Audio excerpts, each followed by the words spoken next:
Assalamualaikum warahmatullahi wabarakatuh. Perkenalkan, saya Siska Aguliana dengan NIM 2022-595. Seorang mahasiswa UMM yang sedang menempuh mata kuliah Viktimologi Penologi yang diampu oleh Bapak Yaris Adial Fajrin, SHMH. Oke, pada kesempatan kali ini saya akan bahas materi dengan judul hubungan sistem pemasyarakatan dengan tujuan pemidanaan menurut KUHP nasional. Oke, video ini bertujuan untuk memenuhi tugas akhir semester mata kuliah Viktimologi Penologi. Pembahasan ini menjadi relevan dan sangat penting, terutama setelah Indonesia secara resmi memiliki kitab undang-undang hukum pidana nasional, yaitu Undang-Undang Nomor 1 Tahun 2023 yang menggantikan KUHP peninggalan kolonial Belanda.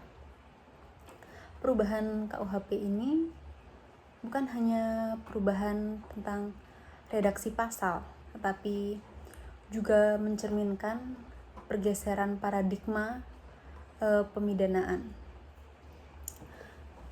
Negara tidak lagi memandang pidana hanya semata-mata sebagai sarana pembalasan, melainkan juga sebagai upaya pembinaan, kemudian pemulihan serta perlindungan masyarakat secara berkelanjutan. Dalam konteks inilah sistem pemasyarakatan hadir sebagai peranan strategis. Putusan pidana yang dijatuhkan oleh hakim itu tidak akan bermakna apabila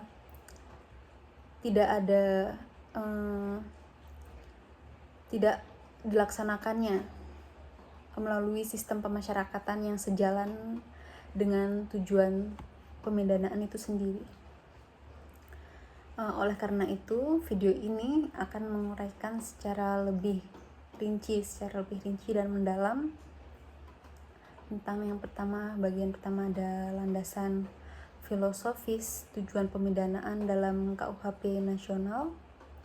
Kemudian yang bagian kedua, sini saya akan membahas tentang perkembangan dan konsep sistem pemasyarakatan di Indonesia, dan yang pembahasan ketiga yaitu keterkaitan normatif dan praktis antara pemasyarakatan dan tujuan pemidanaan. Dan yang terakhir itu ada implementasi problematika serta akan dibawa kemana arah pembaruan ini ke depannya. Oke, langsung saja masuk pada pembahasan yang pertama. Pada pembahasan yang pertama ini saya mengambil topik tentang landasan filosofis dan teoritis dari tujuan pemidanaan. Secara teoritis, tujuan pemidanaan itu dalam ilmu hukum pidana dikenal melalui beberapa aliran, antara lain pertama ada teori pembalasan atau retributif, kemudian ada teori pencegahan atau utilitarian, dan yang ketiga ada teori gabungan atau integratif. Pada KUHP lama cenderung bersifat retributif atau teori yang lebih mengutamakan pembalasan, meskipun tidak secara eksplisit merumuskannya. Hal ini menjadikan pemidanaan sering dipahami hanya dalam kayak hanya dipahami sebagai pemberian penderitaan kepada si pelaku. Berbeda dengan KUHP baru ini, KUHP nasional yang terdapat dalam pasal 51 Undang-Undang Nomor 1 Tahun 2023 yang secara eksplisit merumuskan tujuan pemindanaan yang menandai pergeseran menuju teori pemidanaan yang humanis dan modern. Tujuan pemindanaan menurut pasal 51 pada Undang-Undang Nomor 1 Tahun 2023 ini meliputi yang pertama yaitu mencegah terjadinya suatu tindak pidana dengan menegakkan norma hukum demi perlindungan masyarakat itu sendiri. Pencegahan ini mencakup seperti pencegahan umum agar masyarakat tidak melakukan suatu tindak pidana. Dan kemudian ada pencegahan khusus. Berbeda dengan pencegahan umum, pencegahan khusus ini agar pelaku tidak mengulangi perbuatannya. Kemudian yang kedua, memasyarakatkan terpidana dengan mengadakan pembinaan dan pembimbingan. Rumusan ini menunjukkan bahwa pemindanaan itu harus tetap berorientasi pada perubahan perilaku si pelaku agar dapat kembali menjadi anggota masyarakat yang bermoral dan bertanggung jawab.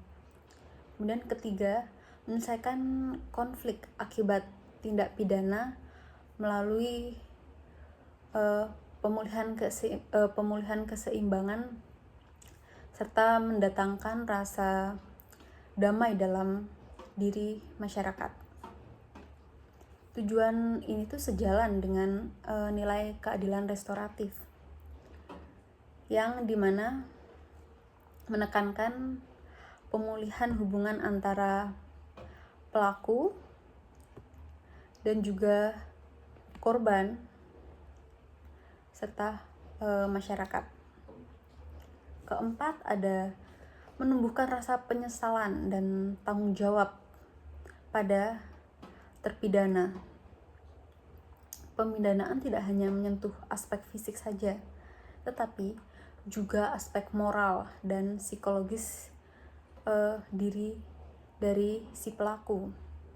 Dari rumusan-rumusan tersebut dapat disimpulkan bahwa KUHP yang baru ini, KUHP nasional, mengintegrasikan unsur perlindungan masyarakat, rehabilitasi pelaku, serta pemulihan sosial secara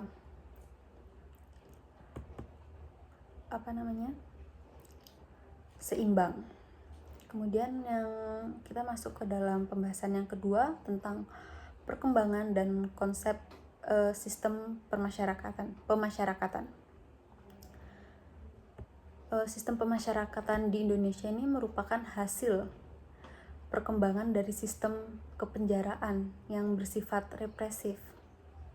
Secara historis atau tarik dari sejarah, sistem kepenjaraan memandang seorang narapidana sebagai objek hukuman dan penjara menjadi sebuah tempat isolasi dan penderitaan tanpa pernah memperhatikan masa depan dari si pelaku setelah menjalani hukuman pidananya. Perubahan paradigma ini terjadi sejak diperkenalkannya konsep pemasyarakatan yang kemudian dilembagakan melalui Undang-Undang Nomor 12 Tahun 1995 dan kini diperbarui melalui Undang-Undang Nomor 22 Tahun 2022 tentang pemasyarakatan. Dalam sistem pemasyarakatan, seorang narapidana disebut sebagai warga binaan pemasyarakatan yang lebih mencerminkan pendekatan lebih manusiawi dan partisipatif. Tujuan dari sistem pemasyarakatan ini adalah yang pertama untuk membentuk warga binaan agar mereka menyadari terhadap kesalahan-kesalahan yang telah mereka perbuat. Kemudian warga binaan ini dapat memperbaiki diri dan tidak mengulangi tindak pidana tersebut. Kemudian dapat diterimanya kembali oleh masyarakat. Pembinaan dalam pemasyarakatan ini meliputi ada pembinaan kepribadian seperti pembinaan keagamaan, kemudian pembinaan mental, dan kesadaran hukum. Pembinaan kemandirian ini dilakukan melalui pelatihan kerja, keterampilan, dan kegiatan-kegiatan produktif lainnya. Kemudian ada pembimbingan kemasyarakatan. Pembimbingan kemasyarakatan ini termasuk asimilasi dan reintegrasi sosial. Dengan demikian, lembaga pemasyarakatan bukan hanya sekedar tempat menjalani hukuman atau tempat menjalani suatu pidana, melainkan menjadi ruang transformasi sosial bagi terpidana agar setelah mereka keluar dari lembaga pemasyarakatan, mereka menjadi pribadi yang lebih baik dan dapat diterima oleh masyarakat luas. Kemudian kita masuk dalam pembahasan yang ketiga. Dalam pembahasan yang ketiga ini saya akan membahas tentang bagaimana hubungan normatif sistem pemasyarakatan dengan tujuan pemidanaan.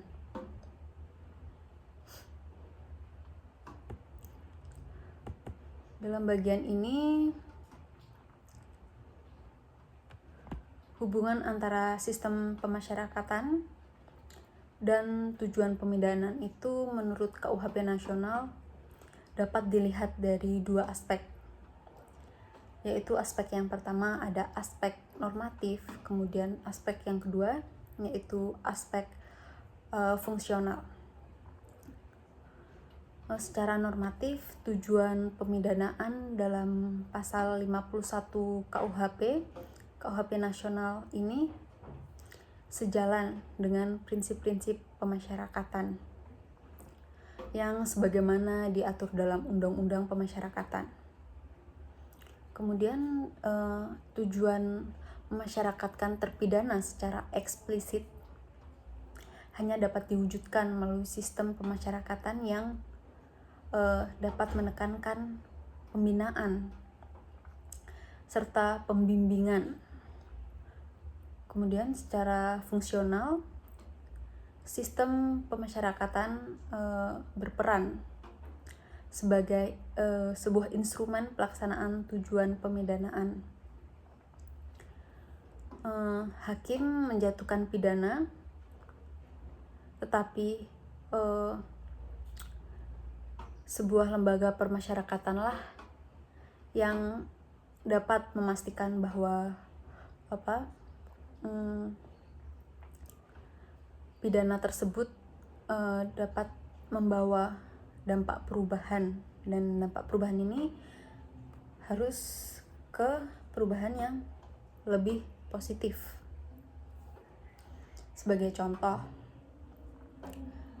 contoh itu misalnya pencegahan residivisme diwujudkan melalui program pembinaan. Kemudian contohnya lagi ada pemulihan sosial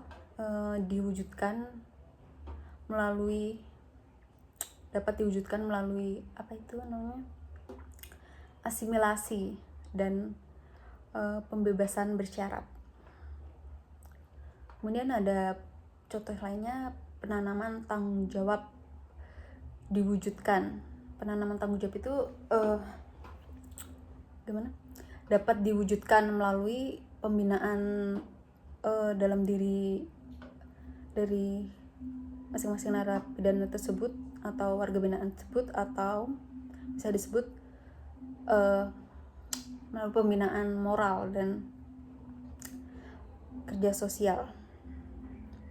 Tanpa sistem pemasyarakatan yang efektif, pemidanaan juga hanya berpotensi menjadi sekedar penderitaan tanpa makna apapun dan tanpa makna rehabilitatif.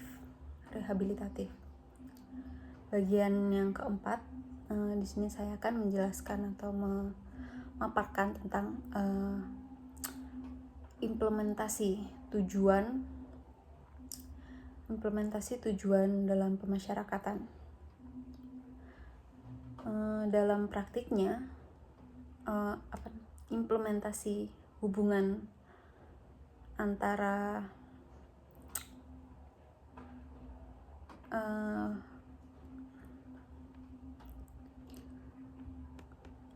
sistem pemasyarakatan dan tujuan pemidanaan menghadapi berbagai kendala. Beberapa permasalahan yang sering muncul tuh antara lain overcrowding yang menghambat pembinaan individual, kemudian ada keterbatasan anggaran dan keterbatasan tenaga pembina, kemudian ada ketimpangan kualitas pembinaan antar lembaga pemasyarakatan, kemudian minimnya dukungan masyarakat terhadap mantan narapidana atau warga binaan yang dari kendala di atas dapat mengakibatkan tujuan pemidanaan seperti rehabilitasi dan reintegrasi sosial belum dapat sepenuhnya tercapai. Oleh karena itu, KUHP nasional hadir membuka ruang bagi alternatif pemidanaan seperti pidana pengawasan, kemudian ada pidana kerja sosial dan pidana bersyarat yang sejalan dengan semangat pemasyarakatan modern. Dan masuk ke pembahasan yang kelima. Dalam pembahasan kelima ini yaitu arah pembaharuan dan relevansi ke depannya.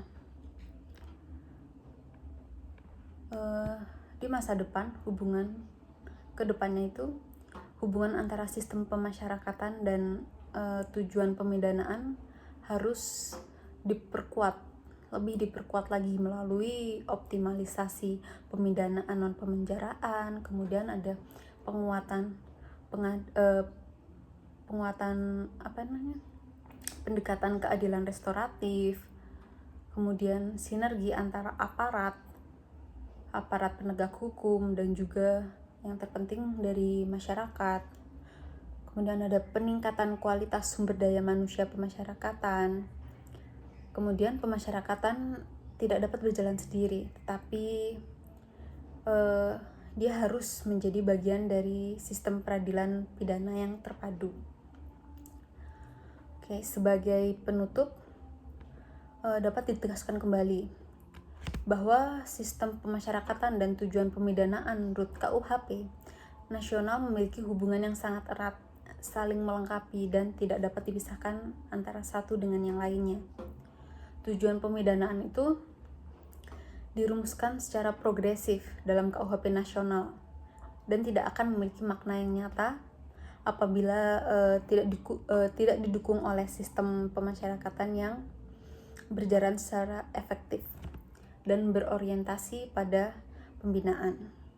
Dan KUHP nasional ini menempatkan pemidanaan bukan hanya sebagai sarana pembalasan semata, melainkan juga sebagai instrumen kebijakan hukum yang berorientasi pada pembinaan dan pemulihan. Dalam konteks ini, sistem pemasyarakatan dapat menjadi wadah utama untuk menerjemahkan nilai-nilai tersebut ke dalam praktik nyata melalui proses pembinaan, pembimbingan, serta persiapan reintegrasi sosial bagi terpidana. Keberhasilan pemidanaan tidak dapat diukur hanya dari berat atau lamanya pidana, tapi juga ukuran keberhasilan pemidanaan justru terletak pada dampak sosial dan kemanusiaan yang dihasilkan dari pelaksanaan pidana tersebut. Pemidanaan dikatakan berhasil apabila mampu mencegah terjadinya kejahatan, baik melalui efek jera maupun melalui perubahan perilaku dari si pelaku. Selain itu, pemidanaan juga harus mampu memulihkan pelaku sehingga setelah menjalani pidana dia tidak kembali menjadi sebuah ancaman bagi masyarakat, tapi melainkan dapat berperan sebagai individu yang produktif dan bertanggung jawab. Lebih jauhnya, pemidanaan juga dituntut untuk menghadirkan rasa keadilan bagi masyarakat, termasuk bagi korban tindak pidana. Keadilan yang dimaksud ini bukan hanya keadilan yang bersifat represif, tetapi keadilan yang mampu memulihkan keseimbangan sosial dan menciptakan rasa aman serta kepercayaan terhadap hukum. Dengan sistem pemasyarakat yang berorientasi pada nilai-nilai kemanusiaan, penghormatan terhadap hak asasi manusia, kemudian serta prinsip keadilan sosial, tujuan pemidanaan sebagaimana dirumuskan dalam KUHP nasional diharapkan tidak berhenti pada aspek normatif saja, tetapi benar-benar terwujud dalam praktik nyata. Dan pada akhirnya pemidanaan yang humanis dan sistem pemasyarakat yang efektif akan menjadi suatu pondasi penting bagi terciptanya masyarakat yang adil, tertib, dan beradab. Demikian materi yang mungkin dapat saya sampaikan. Kurang lebihnya mohon maaf. Wassalamualaikum warahmatullahi wabarakatuh.